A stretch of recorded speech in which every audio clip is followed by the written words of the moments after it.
नमस्कार। आज हम एक बड़े दिलचस्प मुद्दे पे आपसे चर्चा करते हैं। पुश्त दर पुश्त या पीढ़ी दर पीढ़ी हम सब की इच्छा होती है कि जो मकान हमने बनाया है वो हमारे परिवार में ही रहे, उसको बेचा ना जाए। खासकर हर एक ग्रैंडफादर का ये विश होता है कि जो मकान उसने अपने खून पसीने की कमाई से बनाई है वो उसके बेटे, उसके पोते और उसके बाद भी रहे। लेकिन आप क्या आप बता सकते हैं कि कब तक वो अपने इस प्रॉपर्टी के सेल में और एलिनेशन में रुकावट पैदा कर सकता है? मुझे मुल्ला की एक बड़ी अच्छी लाइन याद आ रही है कि ये बड़ा ही इलॉजिकल है ये सोचना कि एक मरा हुआ व्यक्ति अपने कब्र के नीचे से अपनी प्रॉपर्टीज़ को गवर्न करे, अपनी को प्रॉपर्टी को कंट्रोल करे, मैनेज करे। और इसी चीज़ को दिमाग में रख के लेजिस्लेचर ने section 14 transfer of property act में एक डॉक्ट्रिन दिया, एक रूल दिया, रूल अगेंस्ट परपेचुइटी। हम आज डिस्कस करेंगे कि कब तक एक व्यक्ति अपने प्रॉपर्टी में रिस्ट्रिक्शन पैदा कर सकता है कि वो उसको सेल ना हो या ट्रांसफ़र ना हो। अभी पीछे की बात है, दिल्ली हाई कोर्ट में मेरे एक फ्रेंड मिले नवीन झा, और उन्होंने बोला कि उन्होंने इस पॉइंट पे डिस्कस किया रूल अगेंस्ट परपेचुइटी पे। और जब मैंने उनसे पूरा डिस्कस किया तो फिर उन्होंने मुझसे रिक्वेस्ट की कि आप इस पर एक वीडियो बनाइए और डाल दीजिए, इससे ज़्यादा से ज़्यादा लोगों को फ़ायदा होगा। रूल अगेंस्ट परपेचुइटी का जिक्र का प्रोविज़न सेक्शन 14 में है।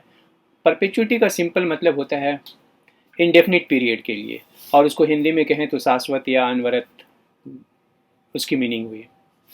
तो क्या बेसिक रूल है ट्रांसफ़र ऑफ प्रॉपर्टी का? तो बेसिक रूल ये है कि जो भी व्यक्ति अपने जीवन काल में जो प्रॉपर्टी है वो उसके पास है उसको पूरा एंजॉय करे, उसको पास पूरा राइट हो उसको एलिनेट करने का, और उसके मरने के बाद उसके जिसके पास भी वो प्रॉपर्टी जाए उस प्रॉपर्टी को पूरा एंजॉय करे। हाँ, एक रिस्ट्रिक्शन वो व्यक्ति लगा सकता है कि जो जिसको वो दे वो लाइफ टाइम के लिए भी दे सकता है।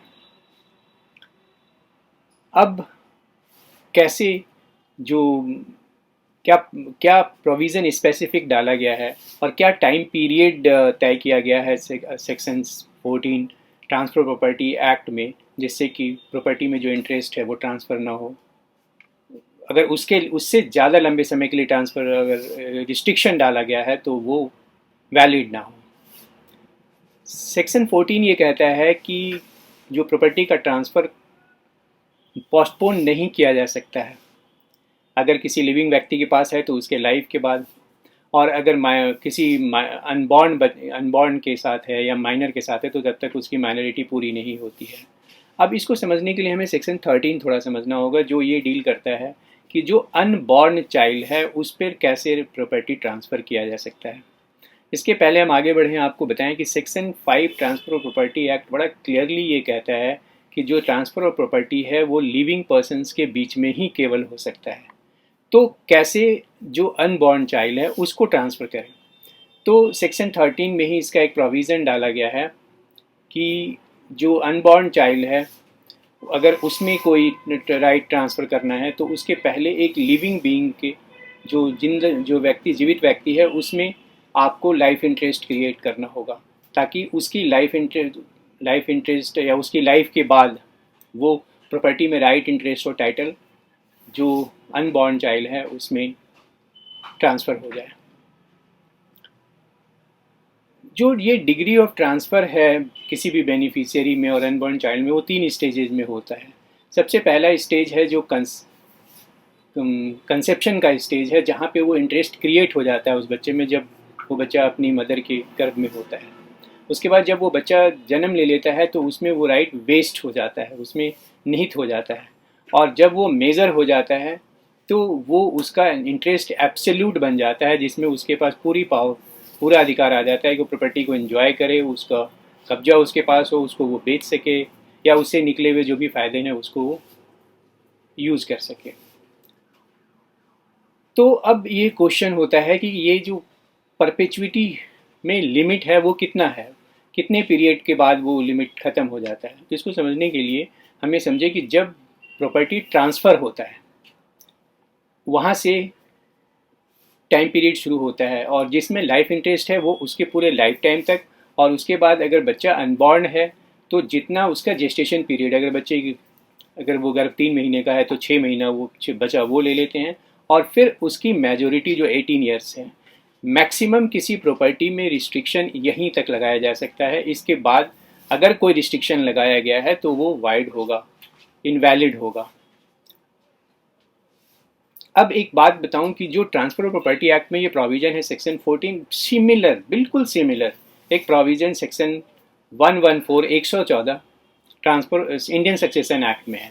Section 14 transfer of property act का जो प्रोविजन है, बिल्कुल सिमिलर प्रोविजन सेक्शन 114 या 114 इंडियन सक्सेशन एक्ट में है, और दोनों में वर्बेटिम सेम है, बस एक में ट्रांसफ़र की बात करता है, दूसरे में बिक्वेस्ट की बात करता है। जो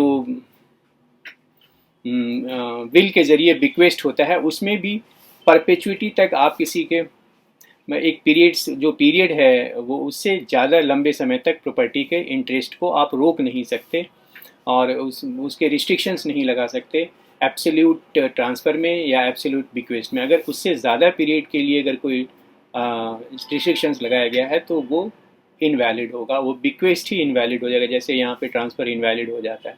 अब एक एग्जांपल से हम समझते हैं इसकी मैक्सिमम पीरियड जो इंटरेस्ट जो जनरेट करने का है, जिन इस पर रिस्ट्रिक्शन लगाने का है, वो अगर किसी अनबॉर्न चाइल्ड को या किसी माइनर को दिया गया है तो life time of the person जिसके फेवर में प्रायर इंटरेस्ट किया गया है, और उसके बाद 18 ईयर्स जो मेजोरिटी का पीरियड है। ये पीरियड जो ये इंटरेस्ट का जो काउंटिंग का पीरियड है वो या तो जिसमें लाइफ इंटरेस्ट किया गया है उसके मरने पे शुरू होता है, या टेस्टेटर के डेथ के बाद ये शुरू हो जाता है, जो या ट्रांसफरर के डेथ के बाद शुरू हो जाता है। एग्जाम्पल से हमें समझते हैं कि राज कपूर एक प्रॉपर्टी ट्रांसफ़र करता है जिसमें अपने बेटे ऋषि का वो लाइफ इंटरेस्ट क्रिएट कर देता है, और वो चाहता है कि एब्सोल्यूट बाद में वो पूरी प्रॉपर्टी उसके ग्रैंडसन रणवीर के पास चला जाए। तो रणवीर का एग्जिस्टेंस होना होगा जिस दिन जो लाइफ इंटरेस्ट जिसमें क्रिएट किया गया है उसकी डेथ के समय उसमें उस जो बच्चा है उसका एग्जिस्टेंस होना होगा, या वो जन्म हो गया है तो बच्चा हो, या तो उसका जन्म हो गया हो। अब तो ये प्रॉपर्टी जब तक वो मेजर नहीं हो जाता तब तक ही उसको उसमें रिस्ट्रिक्शंस रहेगा कि वो एलिनेट नहीं कर सकता, अदरवाइज वो कोई भी दूसरा रिस्ट्रिक्शंस इनवैलिड हो जाएगा। तो ये बेसिक कॉन्सेप्ट है जो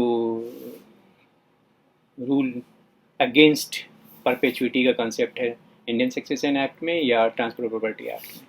इस पर बहुत बढ़िया जजमेंट हैं, जिसमें खासकर विल में हमने नॉर्मली देखा हुआ है कि कोई व्यक्ति विल बनाता है तो कहता है इसके बाद मेरे बेटे का होगा, बेटे के बाद पोते का होगा, अगर पोता नहीं हुआ तो पोती का होगा, पोती फिर किसी से शादी कर लेगी तो उसको इतना मिलेगा। तो इस पर बहुत सारे रिस्ट्रिक्शंस लगा देते हैं। एक बहुत ही अच्छा जजमेंट है मद्रास हाई कोर्ट का किया हुआ, और वो हर एक जगह कोर्ट होता है। तो अगले वीडियो में मैं आपको उस जजमेंट के ज़रिए इस कॉन्सेप्ट जो है rule against perpetuity in transfer property act as well as in Indian succession act में डील करूँगा।